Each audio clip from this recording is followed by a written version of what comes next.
पुणे की उस सड़क दुर्घटना के बारे में बताएंगे जिसमें 2 लोगों की मौत हमारे सिस्टम के लिए एक मजाक बनकर रह गई है, जिसमें अभी भी हम इंसाफ को ढूंढ रहे हैं। महाराष्ट्र के पुणे में 19 मई को देर रात 2:30 बजे 220 किलोमीटर प्रति घंटा की स्पीड से आ रही एक पोर्शे कार ने एक बाइक को टक्कर मारी। यह टक्कर इतनी जबरदस्त थी कि बाइक पर जा रहे 2 लोगों की मौके पर ही मौत हो गई और इन दोनों की उम्र लगभग 24 साल थी। इनमें एक अनीस नाम का लड़का था और दूसरी अश्विनी नाम की लड़की थी और ये दोनों मध्य प्रदेश के रहने वाले थे और पेशे से इंजीनियर थे। जो लड़का इस 2 करोड़ रुपए की महंगी पोर्शे कार को चला रहा था वो पुणे के एक बहुत बड़े बिल्डर का बेटा है। सड़क दुर्घटना के समय यह लड़का शराब के नशे में था और 220 किलोमीटर प्रति घंटे की स्पीड से इस गाड़ी को चला रहा था। सबसे बड़ी बात यह है कि इस लड़के के पास ड्राइविंग लाइसेंस नहीं था, क्योंकि यह लड़का 17 साल का है, यानी यह एक नाबालिग लड़का है। अगर उस दिन घटनास्थल पर मौजूद लोग इस लड़के को भागने से रोकते नहीं तो शायद यह लड़का फरार हो जाता और फिर कभी पुलिस के हाथ नहीं आता और आपको भी 1-2 दिन के बाद यही खबर सुनने को मिलती कि इस गाड़ी को यह लड़का नहीं बल्कि उसका ड्राइवर चला रहा था। लेकिन ऐसा नहीं हुआ और आसपास के लोगों ने इस लड़के को पकड़कर पुलिस के हवाले कर दिया। और क्योंकि इस नाबालिग लड़के ने शराब के नशे में बिना ड्राइविंग लाइसेंस के गाड़ी चलाते हुए 2 लोगों की जान ले ली, इसलिए इसके खिलाफ सख्त से सख्त कार्रवाई होनी चाहिए थी। लेकिन दुख की बात यह है कि यह लड़का अपनी गिरफ्तारी के सिर्फ 14 घंटे के बाद ही बहुत आसानी से छूट गया और अदालत से इसे बड़ी आसानी से बेल मिली और जिन शर्तों पर इस लड़के को बेल मिली है वो आज किसी मजाक से कम नहीं है। मैं वो बेल ऑर्डर अपने साथ आज लेकर आया हूं। जुवेनाइल जस्टिस बोर्ड ने अपने फैसले में कहा है कि 2 लोगों की जान लेने वाले इस लड़के की सजा यह है कि इसे इस दर्दनाक सड़क दुर्घटना पर 300 शब्दों का एक निबंध लिखकर देना होगा। दूसरा, इसे पुणे के आरटीओ दफ्तर जाकर ट्रैफिक से जुड़े सभी नियमों के बारे में पढ़ना होगा और उस पर एक रिपोर्ट बनाकर 15 दिन के अंदर बोर्ड को सौंपनी होगी। तीसरी शर्त, इस लड़के के माता पिता यह सुनिश्चित करेंगे कि वो किसी गलत संगत में इसके बाद ना रहे। चौथा, 15 दिन के अंदर इस लड़के को किसी साइकेट्रिस्ट के पास जाना होगा और उस साइकेट्रिस्ट से काउंसलिंग लेनी होगी, यानी एक मनोवैज्ञानिक के पास जाना होगा और काउंसलिंग लेनी पड़ेगी। और ये सारी बातें अदालत ने इस बेल ऑर्डर में आज लिखी हैं, जिसे पढ़कर बहुत दुख होता है और यह भी लगता है कि इंसाफ जो है इसमें नहीं है। इस बेल ऑर्डर में इंसाफ मिसिंग है। जो पर्सनल बॉन्ड और श्योरिटी बॉन्ड अदालत ने भरने को कहा है वो है सिर्फ 7,500 रुपए का। अब देखिए इसमें क्या लिखा है। इसमें लिखा है इस लड़के के बारे में, he will write an essay of 300 words on topic in effect of road accident and their solution। फिर लिखा है he will assist RTO officer and practice and study traffic rules for 15 days and submit a report। फिर लिखा है कि ये de addiction counselling इस लड़के की कराई जाए ताकि अगर इसे कोई नशा करने की आदत है तो वो आदत इसकी छूट जाए। और फिर लिखा है कि इसे एक साइकेट्रिस्ट के पास जाना होगा और वहां इसकी काउंसलिंग की जाए।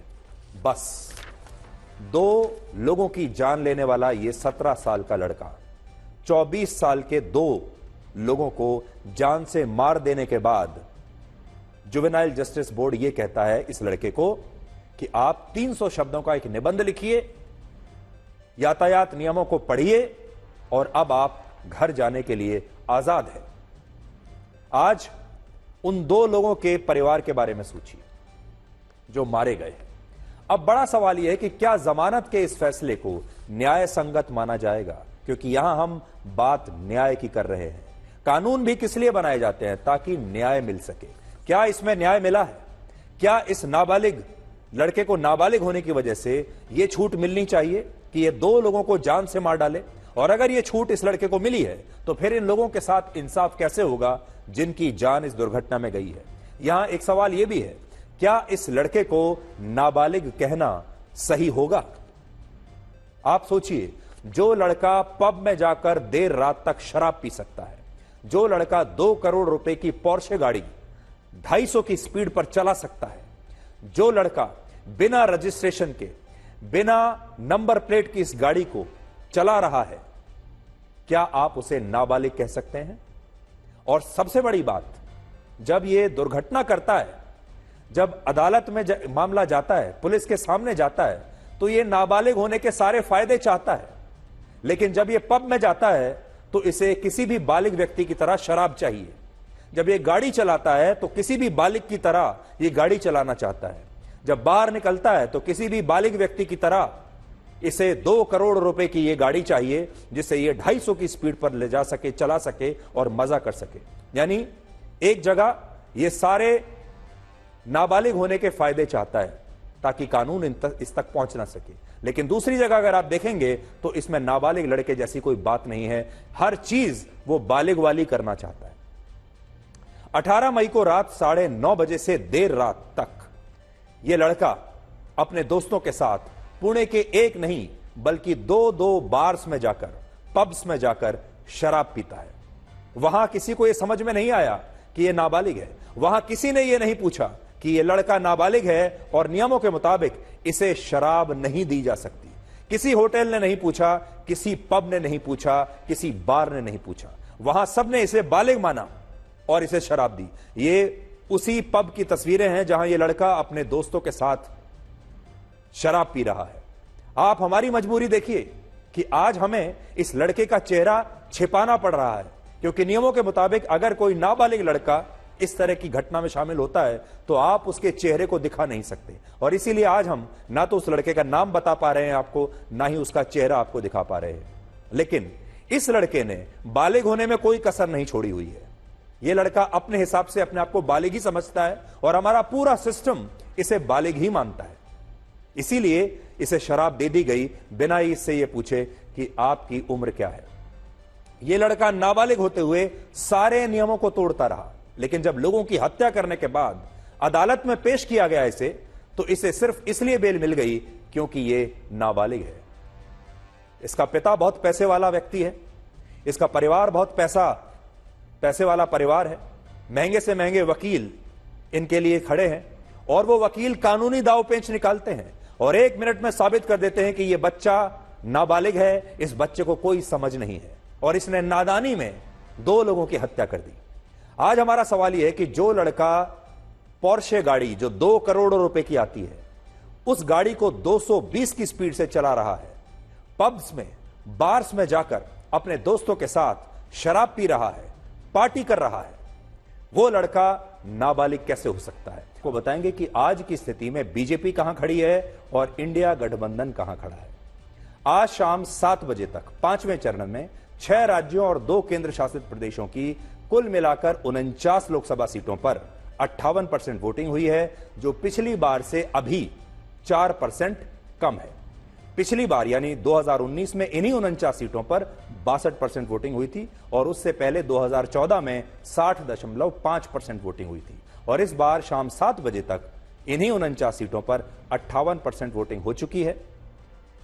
हालांकि ये आंकड़े अंतिम आंकड़े नहीं हैं, इसलिए ये वोटिंग परसेंटेज अभी कम से कम 4 से 5% और बढ़ सकता है और इस हिसाब से 5वें चरण में कुल मिलाकर 62 से 63% वोटिंग हो सकती है, जो पिछले चुनाव के बराबर ही होगी या उससे आधा या 1% ज्यादा भी हो सकती है। यानी आज की जो वोटिंग है वो लगभग उतनी ही है जितनी पिछली बार हुई थी। अगर वोटिंग ज्यादा होती है तो ये इस बार के चुनावों का लगातार दूसरा ऐसा चरण होगा जिसमें पिछले चुनाव के मुकाबले ज्यादा वोटिंग हुई है। पहले 3 चरणों में कम मतदान के बाद चौथे चरण में 96 सीटों पर पिछली बार के मुकाबले 0.46% ज्यादा मतदान हुआ और अब 5वें चरण में भी पहले से ज्यादा मतदान हो सकता है। आज सबसे ज्यादा 74% वोटिंग पश्चिम बंगाल में, 67.5% लद्दाख में, 63.5% झारखंड में और 61% उड़ीसा में हुई। सबसे कम 49.5% वोटिंग महाराष्ट्र में हुई है, 53% बिहार में हुई है और महाराष्ट्र और बिहार में इस बार जम्मू कश्मीर के बारामूला से भी कम मतदान हुआ है। तो सोचिए, आपने कभी सोचा नहीं होगा कि एक समय ऐसा आएगा जब महाराष्ट्र और बिहार में जम्मू कश्मीर के बारापुला से भी कम वोटिंग होगी। वर्ष 1984 यानी 40 वर्षों के बाद बारामूला में सबसे ज्यादा 55% वोटिंग हुई है, जो अंतिम आंकड़ों में 58 से 59% तक पहुंच सकती है, जो अपने आप में एक रिकॉर्ड है। इससे पहले 1984 में इसी जगह बारामूला में 61.1% वोटिंग हुई थी। इससे आपको पता चल सकता है कि आज कश्मीर में भारत का लोकतंत्र जीत गया है। पार्टी कोई भी जीते, उम्मीदवार कोई भी जीते, सबसे बड़ी जीत है लोकतंत्र की। और श्रीनगर के बाद बारामूला में लगातार ज्यादा मतदान का नया रिकॉर्ड बना है। आज उत्तर प्रदेश की 14 सीटों पर 58% वोटिंग हुई है। इनमें अमेठी और रायबरेली सीट पर पिछली बार से ज्यादा वोटिंग हुई, जबकि इन दोनों स्थानों पर आज 42 डिग्री सेल्सियस से ज्यादा का तापमान था, बहुत गर्मी थी। अमेठी में पिछली बार 54.1% वोटिंग हुई थी, जबकि इस बार अमेठी में आज शाम 7 बजे तक ही 54.5% वोटिंग हो चुकी है, जो अंतिम आंकड़ों में 57% तक पहुंच सकती है। इसी तरह रायबरेली में पिछली बार 56.3% वोटिंग हुई, जबकि इस बार शाम 7 बजे तक 58% वोटिंग हो चुकी है, जो पिछली बार से 1.7% ज्यादा है। और अंतिम आंकड़े आने तक यह 4% और बढ़ सकता है।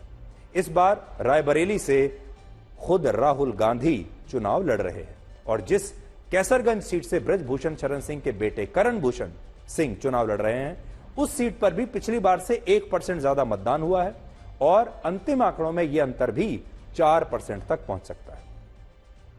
पांचवें चरण में जिन 49 सीटों पर वोटिंग हुई, उनमें सबसे ज्यादा 14 सीटें उत्तर प्रदेश की थी, और इस बार इनमें झांसी सीट को छोड़कर बाकी की 13 सीटों पर पिछली बार से ज्यादा मतदान हुआ है। इसके अलावा पांचवें चरण में भीषण गर्मी और लू के बावजूद उत्तर भारत के हिंदी भाषी राज्यों में ज्यादा वोटिंग का नया रिकॉर्ड बना है। उत्तर भारत की 24 सीटों पर 59.5% वोटिंग हुई, जो पिछली बार से 1% ज्यादा है, जबकि पूर्वी भारत में उड़ीसा की 5 और पश्चिम बंगाल की 7 सीटों पर 67.5% वोटिंग हुई है, जो पिछली बार से 10% कम है। और पश्चिमी भारत में महाराष्ट्र की 13 लोकसभा सीटों पर 49.5% वोटिंग हुई, जो पिछली बार से 6% कम है। यह ध्यान देने वाली बात यह है, महाराष्ट्र में पिछली बार से 6% वोटिंग कम हुई है।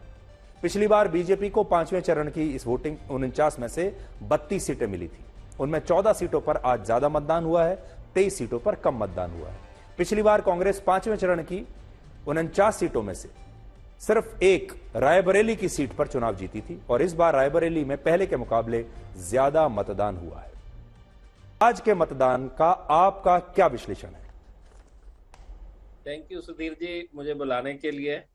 और आप हर बार मुझसे पूछते हैं और दर्शक भी ये उम्मीद करते हैं कि आज हम बताएंगे कि किसको कितनी सीटें मिलेंगी, और हर बार मुझे मजबूरी में बोलना पड़ता है कि चुनाव आयोग की पाबंदी है कि हम किसी भी प्रकार के आंकड़े और नंबर ना बता सकते हैं, ना दिखा सकते हैं, ना ही उसके बारे में कोई बात कर सकते हैं। तो मैं वापस विनम्रता से सबसे कहूंगा हाथ जोड़ के कि थोड़ा सा और इंतजार कीजिए। आंकड़े के अलावा, नंबर के अलावा आप सेकंड बेस्ट चीज क्या बता सकते हैं हमारे दर्शकों को? अब मैं उसमें आता हूं। जैसे आपने बता दिया कि 427 और एक सूरत की सीट, जिसपे वैसे ही रिजल्ट डिक्लेयर हो चुका है, 428 सीटों के ऊपर ईवीएम में बंद हो चुके हैं मतदान के बाद। अब इसमें बड़ी बात यह है कि अब दक्षिण भारत और पश्चिम भारत का पूरा चुनाव प्रोसेस हर राज्यों में कंप्लीट हो चुका है। अब केवल नॉर्थ यानी उत्तर भारत और पूर्वी भारत में चुनाव बाकी है। उत्तर भारत में मुख्य प्रदेश जो बाकी है अभी, वो बड़े दिलचस्पी रखने वाले हैं, जो कि दिल्ली, हरियाणा, पंजाब, हिमाचल प्रदेश और ऑफ कोर्स उत्तर प्रदेश, और उसमें भी ईस्टर्न उत्तर प्रदेश, पूर्वांचल, बिहार, झारखंड, उड़ीसा और बंगाल। इन राज्यों में अब अगले छठे और सातवें चरण में 115 सीटों पर बाकी है।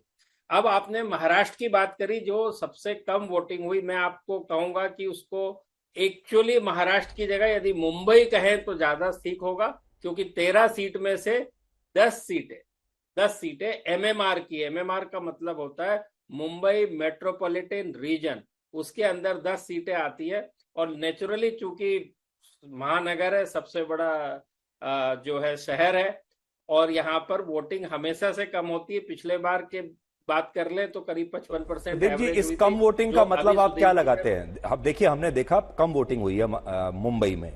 हम्म। बड़े बड़े लोग रहते हैं, बड़े बड़े फिल्म स्टार, पढ़े लिखे लोग, उद्योगपति। मुंबई वैसे भी बड़ा पढ़ा लिखा शहर है, इकोनॉमिक फाइनेंशियल कैपिटल माना जाता है। यहां कम वोटिंग का क्या मतलब है? नहीं, देखिए, आज मुंबई से जो तमाम तरह की खबरें आ रही थी, और मैं बता दूं कि हमने भी और मैंने भी आज वोट कर दिया है, और हमारे ऑफिस में सबने वोट सुबह सुबह करके आए और बाद में यहाँ पर काम चालू किया है। तो मैं भी उसमें शामिल हूँ, बड़े बड़े लोगों में मैं नहीं हूँ, लेकिन वोट जी। करने वालों की कतार में मैं भी हूँ। तो यहाँ पे ऐसा हुआ कि बहुत सारे पोलिंग बूथ के ऊपर कम मतदान से बड़ी बात है स्लो मतदान की खबरें आ रही थी, जिसको दोनों प्रमुख पार्टियों के नेताओं ने ईसी के समक्ष यानी चुनाव आयोग के समक्ष उसको रखा। स्लो वोटिंग का मतलब है कि कतारें तो लगी हैं, लेकिन मतदान की प्रक्रिया तेजी से नहीं हो पा रही है, तो लोग थोड़े परेशान हो रहे थे। तो इसी के चलते मैं कहूंगा कि हमको आखिरी आंकड़ों का इंतजार करना चाहिए, और उसके बाद हम किसी नतीजे पे पहुंचेंगे जब ये जानेंगे कि किस क्षेत्र में कम वोटिंग हुई है और किस क्षेत्र में ज्यादा हुई है। तो शायद कुछ उसका अंदाजा लगाने में आसानी होगी। जी। जहां तक महाराष्ट्र और मुंबई की बात है, दूसरी 3 सीटें नासिक, नासिक भी एक महानगर जैसे ही है, और डिंडोरी और धुलिया, यहाँ पर टोटल 13 सीट जैसे आपने नहीं, बताया वहां मैं ब्रेकअप पर चुनाव नहीं हुए। जाता प्रदीप जी, क्योंकि समय कम है। ब्रेकअप पर नहीं जाते। मैं बस जी, आपसे ये पूछता हूं, आज जब 80% मतदान खत्म हो चुका है, बीजेपी कहां खड़ी है और इंडिया गठबंधन कहां खड़ा है? देखिए, इसके बारे में कह पाना आज बहुत मुश्किल है, लेकिन मैं इतना जरूर कहता हूं कि जो शुरुआती फर्स्ट और सेकंड फेज की जो चुनाव हुए थे, उसमें करीब करीब 40 सीटें तमिलनाडु, पौंडीचेरी, केरला मिला के 20 सीटें 60, और नॉर्थ ईस्टर्न स्टेट और यूटी मिला के 20 सीटें। उसमें बड़ी संख्या वो थी जहां पे बीजेपी का प्रदर्शन पिछले चुनावों में बहुत कमजोर रहा है। लेकिन थर्ड फेज से जो सीटें आई और जो राज्य आए, उसमें बीजेपी ने करीब 70 और 80% भी कुछ कुछ राज्यों में, और कुछ कुछ राज्यों में, गुजरात जैसे राज्यों में 100% सीटें भी जीती हैं। तो मैं ये जरूर कहूंगा कि फर्स्ट और सेकंड फेज जो था वो इन राज्यों में था। सेकंड, थर्ड, फोर्थ और फिफ्थ जो हुआ वो बीजेपी के लिए नजरिए से, ये जो राज्य थे पिछले चुनाव में बीजेपी ने बहुत अच्छा प्रदर्शन किया था। तो जी। नेचुरली ऐसा कहा जा सकता है और माना जा सकता है कि जिन राज्यों में जिनका वर्चस्व था, उनसे अच्छा बेहतर प्रदर्शन करने की उम्मीद हर आदमी को रहती।